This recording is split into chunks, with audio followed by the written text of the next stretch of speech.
Cecilia. Welcome to Malvern Books. I will be your MC tonight. I don't know. I guess I should have figured out what I was going to say before I started talking. Oh well. Anyway, your first reader tonight is going to be Adeena Reitberger, whose fiction and nonfiction have been published in Black Warrior Review, Mississippi Review, Third Coast, and other magazines. And her work has also been listed as notable in the Best American series.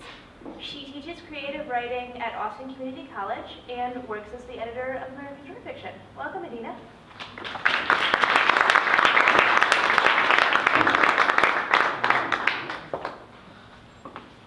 I'm going to bring that tea with me, like I'm going to drink it, but I doubt I'll just drink it probably. It's really too hot. So thank you guys all for coming, and thank you so much to Tatiana for inviting me to be a part of this. When she had sent me a message a few weeks ago, I was like incredibly touched. One, because I'm such a huge fan of her work, and like I feel like every time I read one of her books, like it's a really kind of intimate, personal experience, and I see myself and like just really like all of humanity reflected in what she does, and in a very kind of, like I said, a very intimate, beautiful way. But I was also really honored because I just like really love Tatiana. I think she is truly like one of my favorite people in Austin, and I really like am kicking myself because I wish I had hung out with her like way more. And I feel like we're all probably thinking that, God, like why do I see Tatiana like once a day or like, you know, a few times a week? And so I think I'm really going to miss her, and yeah, thank you for having me. So she had said, when we were talking, she had said that she wanted the theme of the readings to be kind of like goodbyes. So I'm going to be reading from two very, very short pieces. Well, one is long, but two very short bits. The first is an excerpt of a story that I actually read here like about a year or so ago. But it's so on topic that like I felt like it would be really good to put it out there for this specific day. It's about two friends who just like very close friends with a complicated friendship, and one of them finds out that they're moving away, and so they kind of are disturbed to think that like they're going to be separated, and they take this impromptu road trip to Galveston, and they're hanging out in a drag bar drinking, and that's kind of the setup for that story. And then the other story, I was just telling someone here, I was like, and it doesn't have a title, and I would love for you guys to help me with that if you can come up with one. I'm tentatively, as of 2 seconds ago, calling it a small stupid thing, but you can, anything you have, you know, is probably better than that, so I'll take some suggestions. And that one's more just kind of like, it's about Christmas. I just wrote it recently, and it's more of like goodbye to the self. So that's how I'm thinking about it. Okay, so I'm going to start with that story about the goodbye to the friend. Okay, so they're at this drag bar in Galveston. We carried our drinks to a high table. The dog curled herself into a muscular donut under our feet. You were still anguished over the news of your moving, and I tried to comfort you. I told you how exciting Boston would be, how beautiful the trees were in autumn, how in the winter you'd feel like you were living in a snow globe, about the amazing seafood markets, the dim sum, about how many new friends you'd make, how you'd finally be able to advance your own research. But each time I said something positive, you became angry.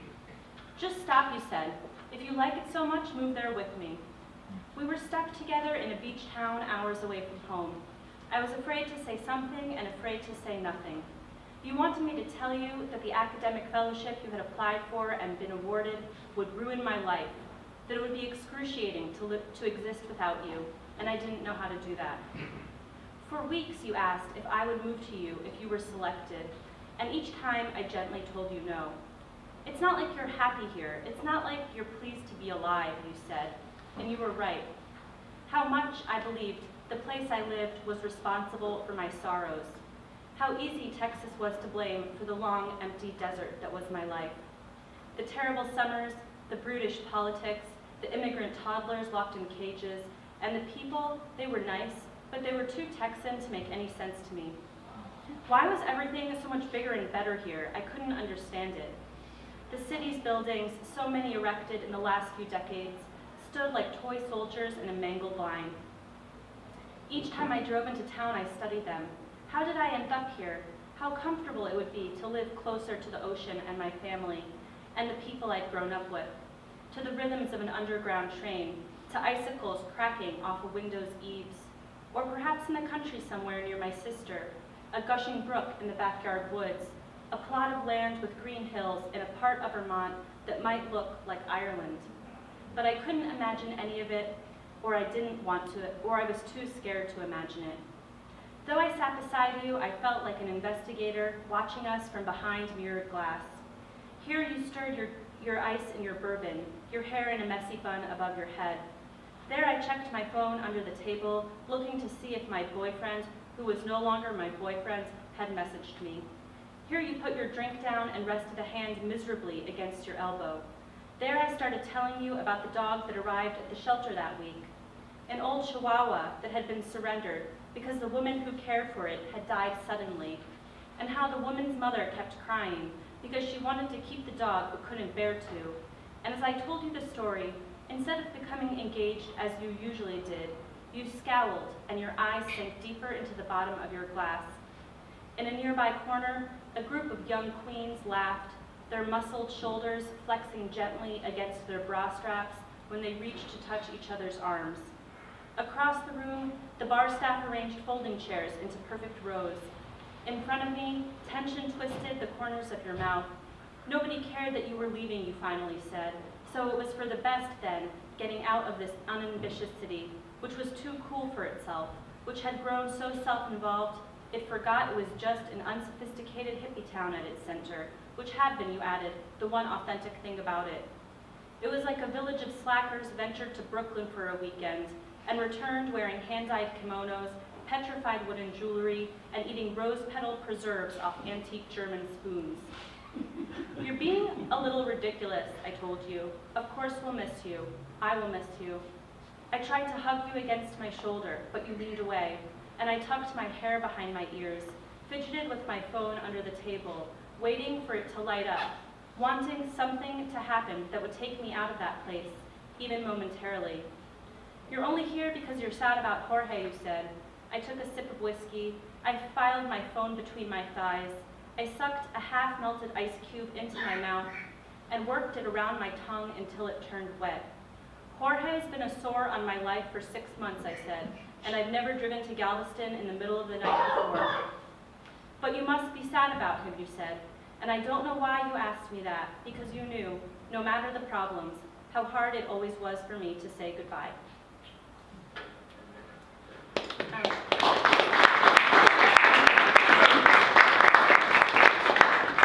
So that's the goodbye story, and it's going to be very hard to say goodbye to Tatiana.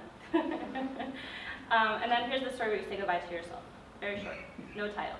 So think of one. Okay. In 3 days, the city would shut down, the streets flush out. My friends would celebrate with their families. My own family was 3 states away, being Jewish. My boyfriend was in Alaska, visiting his sister. And since he'd only extended a half-hearted invitation, I declined it. At work, employees were furloughed until the new year. Classes at my gym had been temporarily suspended. I couldn't even schedule the doctor's appointment I'd been avoiding. Before me, I had time, and behind me, there was my life. Don't feel bad, I told everyone. I'll be fine. I'm fine. Over the years, I'd been held captive by the families of various boyfriends and well-meaning friends, while my parents sat in front of their computers at home. It turned out I was not so unlike them. I didn't care about Christmas at all. Instead, I'd use this time to accomplish things I had put off for years. I would clean out my closet, wipe down the floorboards, vacuum the cobwebs that clotted around the ceilings. I would repaint the discolorations on the walls, hem the vintage pants piled in the hallway, lounge around the house, and watch whatever movies I wanted. But the joyful frenzy unsettled me, it always did. For 1 month every year, the magnificent happiness of others chafed against my ordinary self. The roads were jolly and clogged with shoppers. If you didn't have $1, you weren't worth a dime. I went to refill a prescription at the pharmacy and stood in line for an hour. Homeless men in Santa hats played guitar for money at traffic lights under highway overpasses. Tinsel twisted through the avenues. Lights popped on and off like neurotransmitters delivering joy. There was a general good cheer in the air when I went to the ransacked grocery store to pick up a box of wine. The happiness of the cashiers forced me to examine my own happiness, which was elevated because they'd been so friendly, but which was still relatively fragile. For those few days, I smiled at everyone I met. When I put my clothes in the laundry, I wondered if even my appliances knew it was Christmas. But I turned the knob and on they went, sudsing my underwear, washing the dog hair off the sheets. I watched a lot of TV that week, especially on Christmas Eve when everything officially closed. The number of women on the Hallmark Channel who didn't know they were dating or related to a royal prince was astounding. It was a whole genre of movie I never knew existed. When I finally took the dog out on her nighttime walk, the streets had emptied. The houses were dark, their driveways cleared. I walked a mile and counted 2 lights in 2 different windows, but I didn't see a single person. Silence magnified every sound. Granules of sand crunched under each foot. The dog's nails clacked against the pavement. I felt like I was being watched, not by a person, but by a whole group of people. Mist crept along the edges of the streets. Block after block, a low cloud hung thicker. The city tapered into one long orchestrated hush. I was not afraid that someone dangerous would appear, or of a ghost, only that I was the ghost, and that the people would never return. I don't tell you this so you feel bad for me. I wish you will get that through your thick skull. When I returned home, I made popcorn and watched another movie and went to bed in clean sheets. When I fell asleep, it was Christmas, and when I woke up, it was also Christmas. I put on a Baroque Christmas album that had been gifted to me in a large box of old records from a friend whose uncle had died a few months before. He had quite a collection. Maybe you will like these, she had said, and I did. I put the album on. It sounded like the Italian Renaissance, like 1,000 pearls with wings whizzing through a field of chimes. It was beautiful. A tiny boat of joy lifted a sail inside my heart. I opened all the windows in case someone like me was walking down the empty street. When the album finished, I played Alice Coltrane's Journey into Sachi-Dinanda and burned heavy incense. Smoke filled the room like a cathedral. My whole house was a church.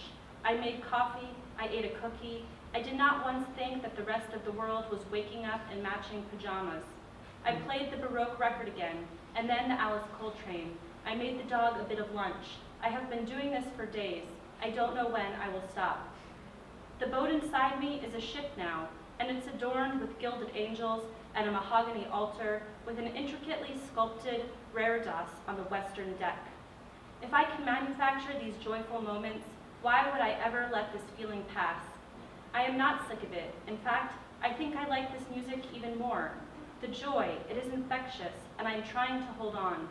I wake up and I open the windows. I put the kettle on the stove. I have perfected a recipe for crinkle cookies.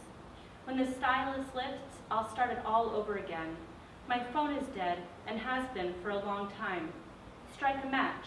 Smoke curls the same way it curled 300 years ago. The cobwebs, they are spreading across the ceiling, and the street, if you close your eyes, you can imagine it's an ocean.